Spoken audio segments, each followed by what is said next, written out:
a blessed day, learners. Get ready and prepare yourselves as we embark on a journey of learning and enjoyment in this video. This time, we will be studying general education through the Let Reviewer with a 10-item question set, set 7A. Stay safe, and may God bless you always. Welcome to the Teacher Lumaban YouTube channel. Commit your way to the Lord, trust also in him, and he shall bring it to pass. Psalm 37 verse 5.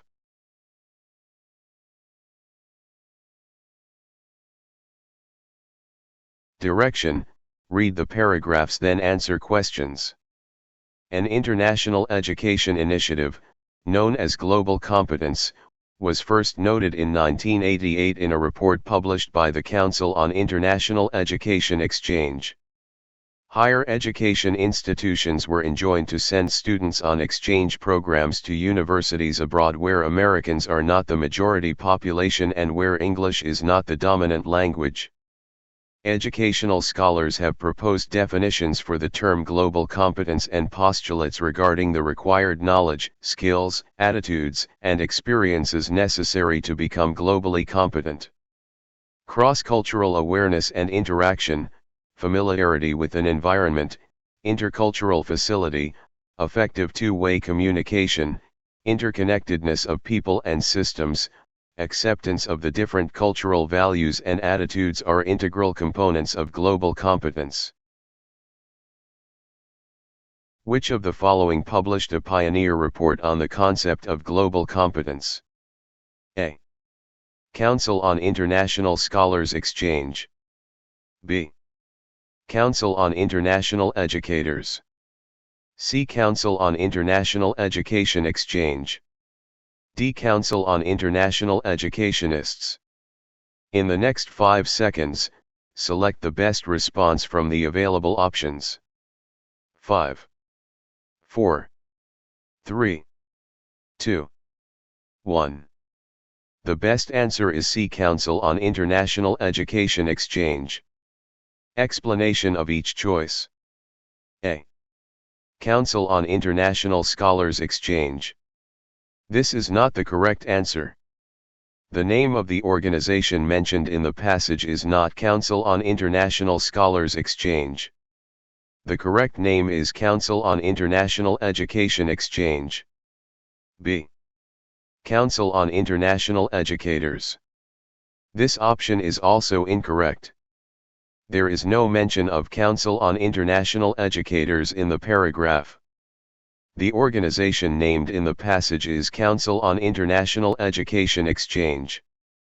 See Council on International Education Exchange. This is the correct answer. The passage specifically states that an international education initiative, known as Global Competence, was first noted in 1988 in a report published by the Council on International Education Exchange. D. Council on International Educationists. This is an incorrect option. The passage does not refer to any organization by this name. The organization is correctly named Council on International Education Exchange. Thus, C. Council on International Education Exchange is the correct choice, as it is the organization that published the pioneer report on global competence.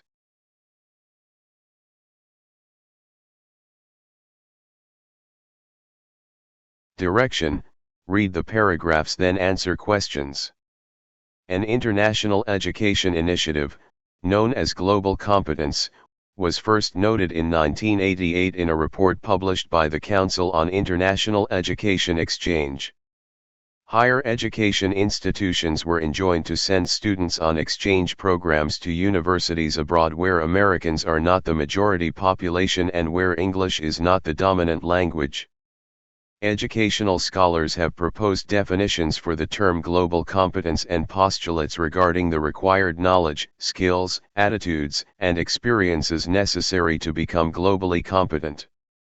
Cross-cultural awareness and interaction, familiarity with an environment, intercultural facility, effective two-way communication, interconnectedness of people and systems, acceptance of the different cultural values and attitudes are integral components of global competence. What are integral concepts/components of global competence? A. Cultural values, interconnectedness with people, cultural awareness, and system. B. Two-way communication, intercultural facility, cross-cultural awareness, and interconnectedness of people and systems. C. Acceptance of people's value, attitudes, language, culture, and environment. D. Communication of knowledge, skills, experiences, and cultural awareness. In the next 5 seconds, select the best response from the available options. 5, 4, 3, 2, 1. The best answer is B. Two-way communication, intercultural facility, cross-cultural awareness, and interconnectedness of people and systems. Explanation of choices. A. Cultural values, interconnectedness with people, cultural awareness, and system. This choice is partially correct as it includes some of the components of global competence, example cultural values and interconnectedness. However, it does not mention key components like two-way communication or intercultural facility, which are specifically highlighted in the passage. B. Two-way communication, intercultural facility, cross-cultural awareness, and interconnectedness of people and systems. This is the best answer because it directly matches the list of components described in the passage: effective two-way communication, intercultural facility, cross-cultural awareness, and interconnectedness of people and systems. These are all integral components of global competence as outlined in the passage. See acceptance of people's value, attitudes, language, culture, and environment. While acceptance of cultural values and attitudes is mentioned in the passage, this option overly focuses on the concept of acceptance rather than the broader set of competencies necessary for global competence. The specific components of communication, cross-cultural awareness, and interconnectedness are missing here. D. Communication of knowledge, skills, experiences, and cultural awareness. This option does not accurately represent the passage. While knowledge, skills, and experiences are important, the passage emphasizes specific components like cross-cultural awareness, intercultural facility, and interconnectedness, which are not addressed in this choice.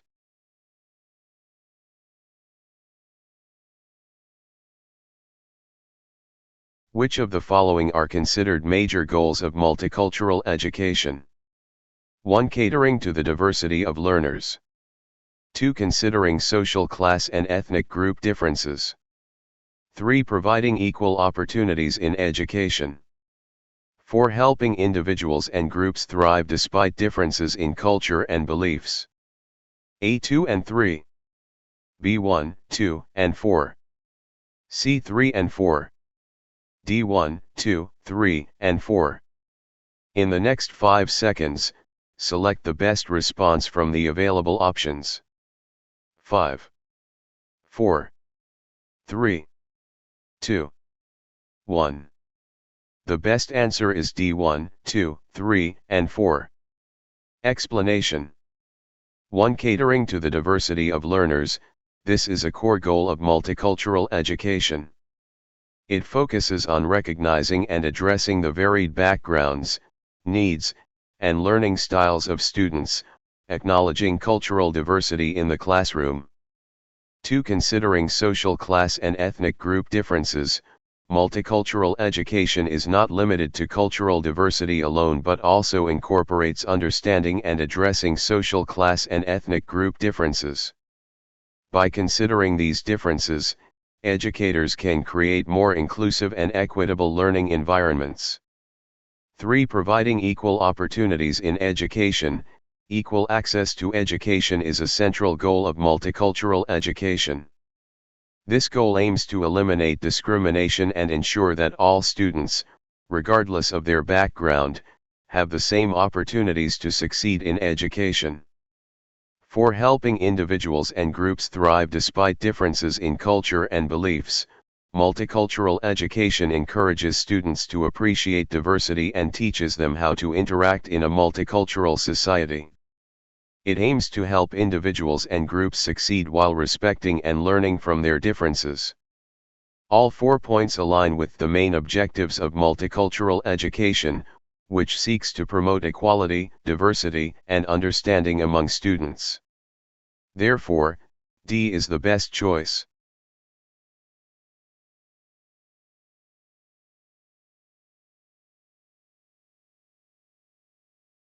Which of the following statements accurately reflects a strong school culture? A. Has informal rules of behavior. B. Has a network of communications. C. Has high standards of performance. D. Has definite organizational core values. In the next 5 seconds, select the best response from the available options. 5, 4, 3, 2, 1. The best answer is D. Has definite organizational core values.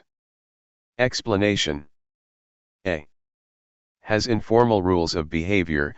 While informal rules may exist in a school, they do not necessarily reflect a strong school culture.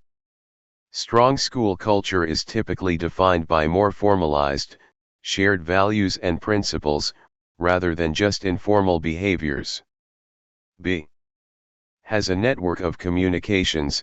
Effective communication is important in a school environment, but it is not a direct reflection of school culture. A strong school culture focuses more on the shared beliefs, values, and behaviors of the school community. C. Has high standards of performance.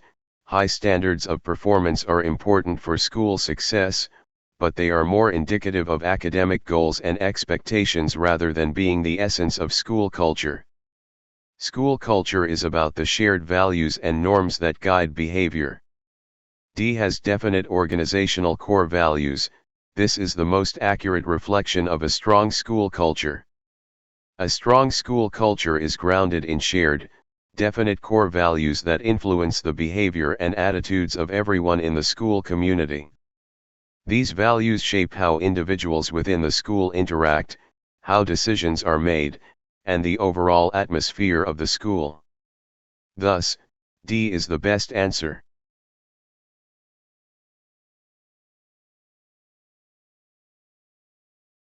What is the dependent variable? A. The amount of water. B. The effect of detergent on the fish.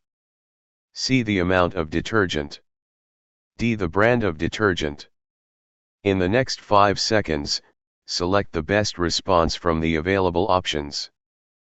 5, 4, 3, 2, 1. The best answer is B. The effect of detergent on the fish. Explanation. A. The amount of water. The amount of water is typically considered a controlled variable or independent variable, depending on the experiment's design. It is something that may be kept constant, not the variable being measured. B. The effect of detergent on the fish. The dependent variable is the one that is measured or observed in an experiment.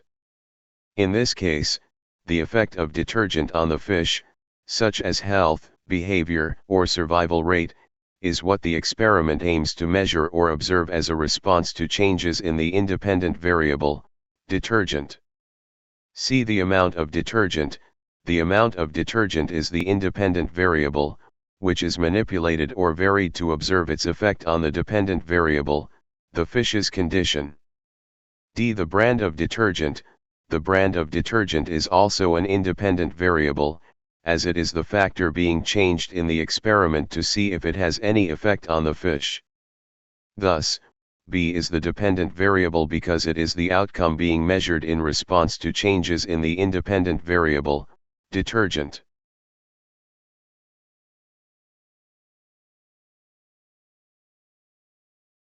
What is defective with the experimental design? A. It is very complicated. B. There is no testable hypothesis. C. There are so many independent variables the effects of which are tested at the same time. D. There's a lot of biases involved. In the next 5 seconds, select the best response from the available options. 5, 4, 3, 2, 1. The best answer is C. There are so many independent variables the effects of which are tested at the same time. Explanation. A. It is very complicated. While complexity can sometimes be a flaw in experimental design, it isn't inherently defective. Some experiments are complex by nature, and as long as they maintain proper controls and clarity, complexity doesn't automatically make a design flawed. B. There is no testable hypothesis. A lack of a testable hypothesis is indeed a major flaw in experimental design. However, the presence or absence of a hypothesis isn't directly addressed in the question, so while this is a potential issue, the issue of multiple independent variables is a more specific flaw in this context. C. There are so many independent variables the effects of which are tested at the same time. This is a classic flaw in experimental design. When too many independent variables are tested simultaneously, it becomes difficult to determine which variable is actually causing the observed effects. This makes it harder to isolate the impact of each variable and can lead to confounding, where one variable's effect is mistaken for another's. D. There's a lot of biases involved. Biases can certainly undermine the validity of an experiment, but the question asks specifically about the design flaw. Biases could result from poor design choices, but the issue of multiple independent variables is more directly related to the design flaw in this case. Thus, C is the best answer, as having too many independent variables tested at the same time makes it difficult to draw clear, accurate conclusions about the cause and effect relationships in the experiment.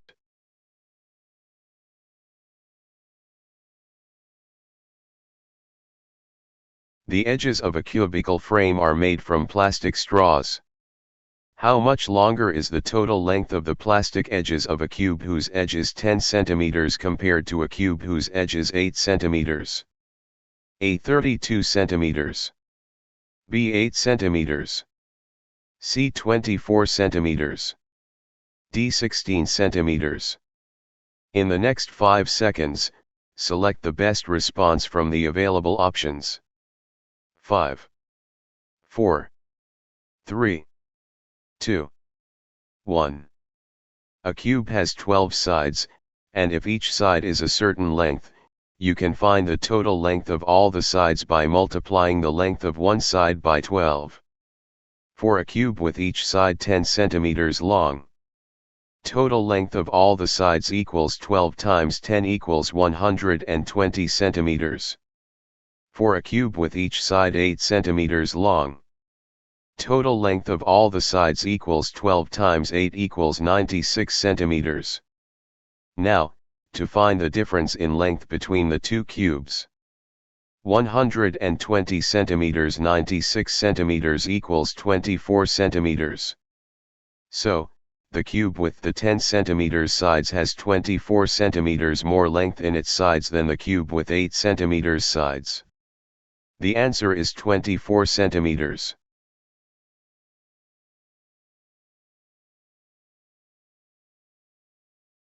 If the width of a rectangle is reduced by 20% and the length is also reduced by 20%, what percent of the original area is the new area of the rectangle? A. 60%. B. 64%. C. 80%. D. 36%. In the next 5 seconds, select the best response from the available options. 5, 4, 3, 2, 1. To find the area of a rectangle, you multiply the length by the width. New length and width. If the width is reduced by 20%, it becomes 80% of the original width, since 100%, 20% equals 80%. Similarly, if the length is reduced by 20%, it also becomes 80% of the original length. New area. Now, to find the new area, you multiply the new length by the new width. New area equals 0.80 times original length times 0.80 times original width.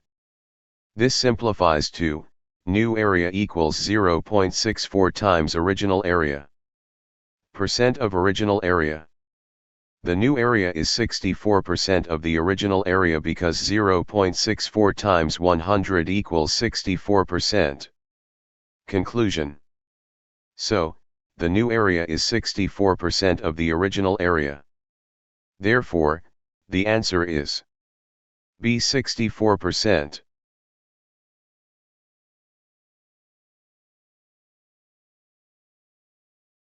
Saan hinango ang mga kwentong tinatawag na parabola? A. Mga pinagmulan. B. Biblia. C. Kasabihan. D. Kwentong bayan. In the next 5 seconds, select the best response from the available options.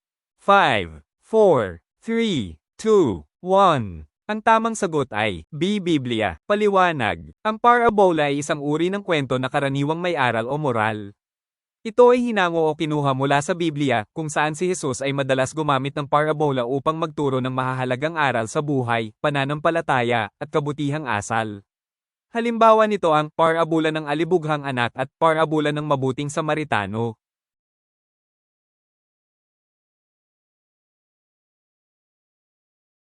Alin dito ang ginagamit sa pagtuturo ng panitikan lalo na sa pagkasunod-sunod ng mga pangyayari sa kwento? A. Story grammar. B. Character web. C. Decoding. D. Story frame. In the next 5 seconds, select the best response from the available options. 5, 4, 3, 2, 1. Ang tamang sagot ay D. Story frame. Paliwanag. Ang story frame ay isang graphic organizer o balangkas na tumutulong sa mga mag-aaral na maunawaan at masundan ang pagkasunod-sunod ng mga pangyayari sa isang kwento. Karaniwan itong ginagamit sa pagtuturo ng panitikan upang malinaw na makita ang simula, gitna, at wakas ng kwento. A. Story grammar tumutukoy sa mga bahagi ng kwento tulad ng tauhan, tagpuan, suliranin, at iba pa. B. Character web ginagamit upang pag-aralan ang mga tauhan sa kwento. C. Decoding tumutukoy sa kakayahang basahin o bigkasan ng mga salita. Kaya, ang story frame ang tamang sagot para sa pagsunod sa pagkakasunod-sunod ng mga pangyayari.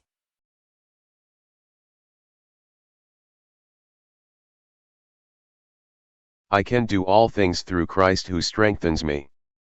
Philippians 4 verse 13.